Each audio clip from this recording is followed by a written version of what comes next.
Bonjour à vous. Aujourd'hui, nous allons parler du repiquage des cultures maraîchères. Les cultures maraîchères, ce sont les légumes que nous consommons au quotidien, par exemple la tomate, le chou, la morelle noire ou encore la pastèque.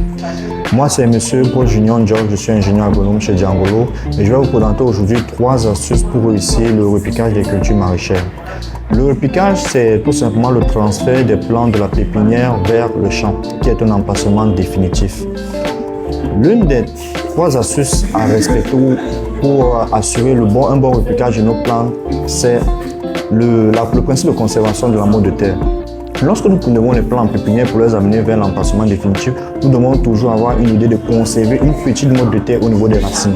Cette mode de terre maintient un micro-environnement qui est favorable déjà au développement des racines.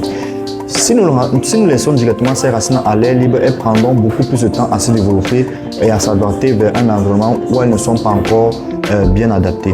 Donc cet environnement conserve donc un micro-environnement favorable à la survie des racines et pourra nous permettre d'amorcer facilement un développement sur l'emplacement définitif. La deuxième astuce que je peux partager avec vous, c'est ce qu'on appelle le calibrage. Lorsque nous mettons les plants en pépinière, au bout de quelques semaines, les graines ne germent pas forcément de la même façon. Donc, lors du calibrage, nous devons donc choisir des plants qui ont pratiquement la même taille et aussi surtout le même nombre de feuilles, afin donc de conserver une homogénéité lorsque nous allons le placer directement dans le champ et éviter un développement hétérogène.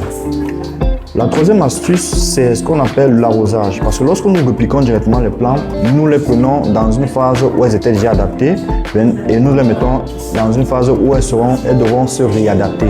Et ça crée des conditions de stress. Nous devons effectuer un arrosage direct après le repiquage pour permettre donc aux plants de les stimuler afin de les signaler qu'elles doivent directement amorcer un autre développement.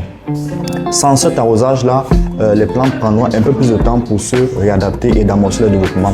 Surtout, ce repiquage et cet arrosage doivent être effectués principalement en journée pour éviter aussi des pertes de l'eau par évapotranspiration. Donc, c'est tout en ce qui concerne les astuces pour réussir le repiquage des cultures maraîchères.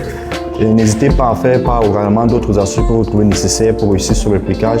Et si vous avez d'autres sujets de la rubrique agriculture, n'oubliez pas de les mentionner en commentaire.